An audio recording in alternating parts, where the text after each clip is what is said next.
What's up, everybody? We did it. We pressed the button. We are now on patreon.com/nerdtheory1, where you can get exclusive content. You can actually make us do things. We're like dancing puppets. You can get your name read out by Stephen Fortune. Stephen, say a name. Brian W. Doe. You know you want that in the middle of a podcast to hear your name because you're vain. I know it. All right, and you get things like that. I mean, seriously, we'll do that for you each episode. So why won't you? Patreon.com/nerdtheory. Methods for a little synthetic killing. It's all harmless fun.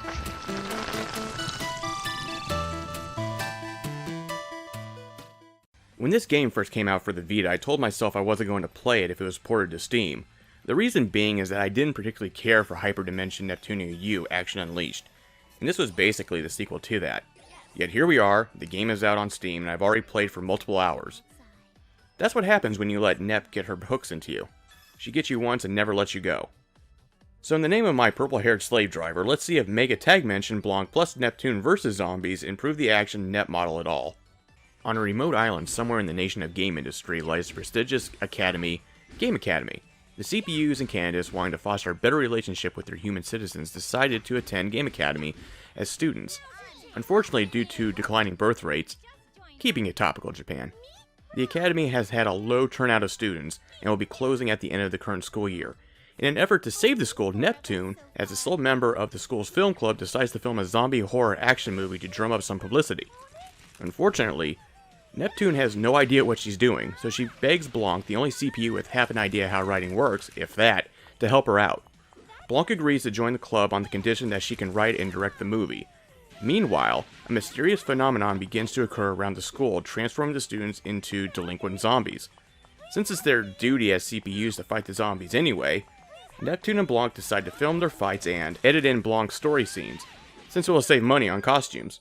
And so begins the film's club's efforts to simultaneously make a zombie movie and deal with the zombie invasion. It's a silly plot, but silly plots are Neptunia's bread and butter, and it's chock full of meta jokes and references to create a lighthearted presentation. Though the CPUs are a little out of their element due to the school setting, their quirky personalities still manage to shine through. There was at least one moment in every cutscene that managed to make me crack a smile. I'm especially glad to see the return of Plutia and Pishi from Victory, as well as Uzume Tenoboshi from 7, just for a little extra diversity. Blanc plus Neptune vs. Zombies is an action brawler in the same vein as Senran Kagura. Nep U even had the same clothes tearing mechanics, something that is thankfully absent from this game. You're given a mission, usually a variation of kill all things or kill a big thing, and let loose with two characters in an arena to kill all of said things. The lack of mission variety is disappointing, but compared to the incredibly obtuse irregular missions from Nep U, I think I actually prefer the basic kill all the things missions. You have light attacks and heavy attacks that you can mix for combos, though unlike in Nep U, where you got one combo list for the whole story, you gain new combos when your characters level up, which helps to add a bit of an organic progression to things. The EXE meter fills more easily, allowing for more frequent team-up attacks and desperation EXE drives. All characters, even the non-CPU ones like Famitsu, Denji Kiko, and newcomer Tamsoft, have a transformed state that changes tier equipment and powers them up. However, the EXE meter drains while transformed, so you'll need to keep an eye on it and change back or tag out. One of my major gripes about Nep U was its sound design, primarily due to the fact that attacks from ranged characters like Uni, Rom, and Ram produce next to no sound, which made the combat feel extremely lifeless. This has been remedied in Megatag, with guns making blast and bang sounds, magical ice shards crackling, as well as the various swords and hammers making a wider variety of whooshing, slashing, and crashing sounds. You'd be surprised how important a satisfying impact sound is to an action game. Wind should make whooshy sounds. It's not wind otherwise. Outside of combat, you can buy new weapons and accessories from the store, as well as use rare materials you found in the field to unlock new outfits.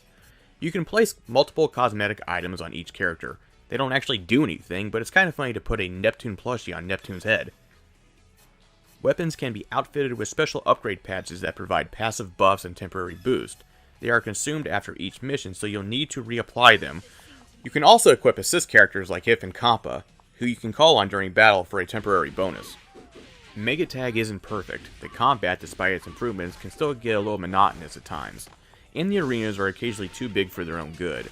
but with the removal of the major issues like the cryptic, irregular missions, and boring sound design, the improvement of combo potential, and the addition of more cohesive plot, framed by Blanc's amusingly cringeworthy writing, I can at the very least proclaim it to be a decent, mildly enjoyable experience.